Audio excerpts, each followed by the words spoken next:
ویسے تو بلاول بھٹو زرداری پاکستان کی بڑی سیاسی قیادت سے عمر میں بہت چھوٹا ہے، مگر وہ جو کہہ رہا ہے اسے بڑوں کو سمجھنا چاہیے اور اپنی سیاسی حکمت عملی تبدیل کرنی چاہیے۔ مسلم لیگ نون کے قائد ہوں یا تحریک انصاف کے چیئرمین، بلاول بھٹو سے برسوں بڑے ہیں اور ہمارے خطے میں بڑے چھوٹوں کی بات کو درخور اتنا نہیں سمجھتے۔ یہی حال بلاول بھٹو کے بیانات کا ہو رہا ہے۔ بلاول بار بار کہہ رہا ہے کہ فوراً الیکشن ہونا چاہیے، مستقبل کو بہتر بنانا ہے تو لیول پلینگ فیلڈ ہونی چاہیے، سب کو برابر کا موقع ملنا چاہیے۔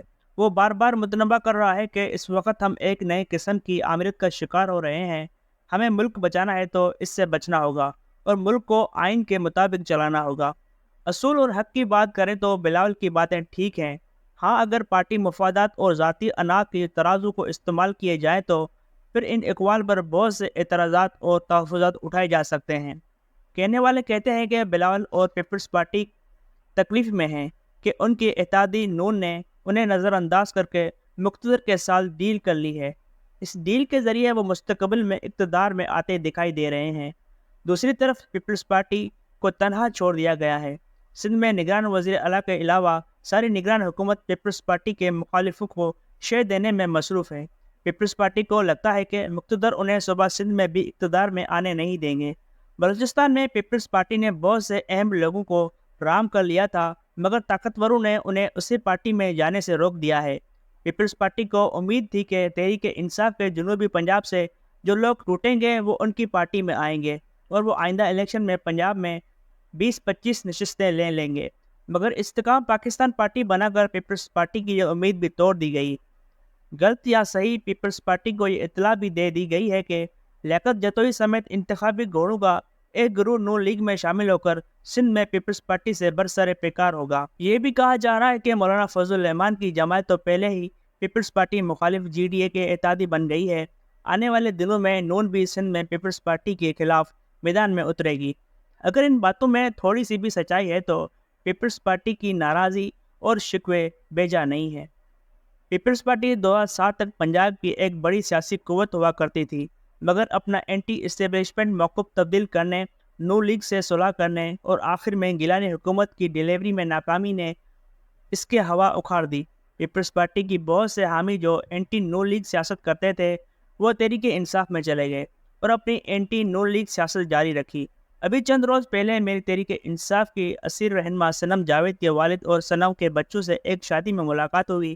صنم کے والد نے بتایا کہ وہ ایک پکا پیپلا اور جیالا ہے، اس کی ساری سیاست نون لیگ کے خلاف رہی ہے اور اپنے علاقے میں اسے سیاست میں اس کے بھائی کو ان کے نونی مخالفوں نے موت کے گھاٹ اتار دیا۔ صنم کے والد نے بتایا کہ صنم کے دل میں نون لیگ کے خلاف جو جذبات ہیں وہ خاندان سے وراثت میں ملے ہیں۔ اس مثال سے آسانی سے سمجھا جا سکتا ہے کہ پیپلز پارٹی کی اکثریت نے پنجاب میں نون لیگ سے اس کی اتحاد کو پسند نہیں کیا تھا، گویا پیپلز پارٹی کو چارٹر آف ڈیموکریسی اور ان سے دوستی کے بدلے پنجاب میں اپنے ووٹ میں کی قربانی دینا پڑی۔ آج اگر بلاول اور پیپلز پارٹی نونیوں سے گلے شکوے کر رہی ہے تو اس کا یہی پس منظر ہے۔ پیپلز پارٹی کی قیادت ذوالفقار علی بھٹو سے ہوتے ہوئے بے نظیر بھٹو اور اب بلاول بھٹو کے پاس پہنچی ہے۔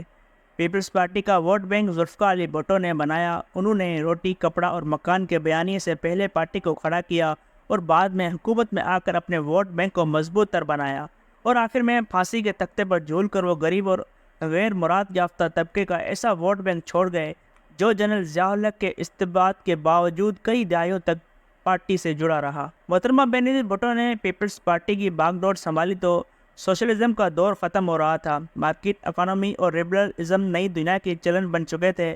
محترمہ نے انتہائی کامیابی سے بھٹو کے ووٹ بینک کو نئے حقائق کے ساتھ چلایا۔ انہوں نے سیاست میں آ کر بھٹو سے الگ اپنا بھی ووٹ بینک بنایا جو بے نظیر کی جمہوری جدوجہد اور ان کے لبرل آئیڈیاز کو پسند کرتے تھے۔ محترمہ کے بعد جب سے بلاول بھٹو آئے ہیں، بدقسمتی سے کوئی ایک بھی نیا ووٹ اپنی پارٹی میں شامل نہیں کر سکے، باوجود یہ کہ ان کا امیج بہت اچھا ہے۔ ان کے خیالات محترمہ کے آئیڈیاز کا عکس ہیں، مقتدر کے بھی وہ پسندیدہ ہیں، ان کے حوالے سے کرپشن کا الزام تک نہیں۔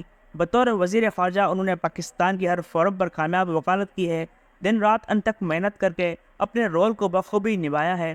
ان سب مثبت باتوں کے باوجود وہ کوئی نیا بیانیہ، کوئی ایسا نیا منشور دینے میں ناکام رہے ہیں جس سے ان کی پارٹی میں تازہ خون آتا اور وہ پنجاب میں اس قابل ہو جاتے کہ اپنے ووٹ بینک کے سہارے پر 25-30 نشستیں ہی جیت لیتے۔ مگر اب تک ایسا نہیں ہو سکا۔ بلاول بھٹو ملک کے ساری قیادت میں سب سے جوان، سب سے زیادہ پڑھے لکھے اور سب سے زیادہ روشن خیال ہیں، مگر بدقسمتی سے وہ پنجاب کے یوتھ کو اپنی طرف متوجہ نہیں کر پائے۔ بلاول سوچنے ہوں گے کہ اب بھی وقت ان کے ساتھ ہے، ان کے پاس اب بھی نیا بیانیہ بنانے، نئے نعرے دینے یا نیا منشور لانے کے لیے بہت وقت پڑا ہے۔ ان کی ساری سیاسی حریف ان کے مقابلے میں اتنے بوڑھے ہیں کہ 5-10 سال بعد بلاول کو میدان صاف ملے گا اور وہ ملک کے سب سے تجربہ کار سیاستدان تصور ہوں گے۔ دیکھنا یہ ہوگا کہ بلاول اپنے آپ کو آنے والے دنوں کے لیے کیسے تیار کرتے ہیں۔ ان کے نانا اور والدہ عوامی مقبولیت کے راستے اقتدار میں آئے، قبولیت والوں کو انہیں باعمر مجبوری قبول کرنا پڑا۔ بلاول قابل قبول تو ہیں، لیکن پنجاب اور خیبر پختونخوا میں اتنے مقبول نہیں ہیں کہ انہیں وزارت عظمیٰ کا تاج مل سکے۔ کاش وہ اپنی ذہانت اور لیڈرشپ کو عوام کے مسائل حل کرنے کی طرف موڑ پائیں اور اقتدار میں آنے سے پہلے ان مسائل کا حل تلاش کریں۔ مسائل کا حل ہی ان کا منشور بن سکتا ہے۔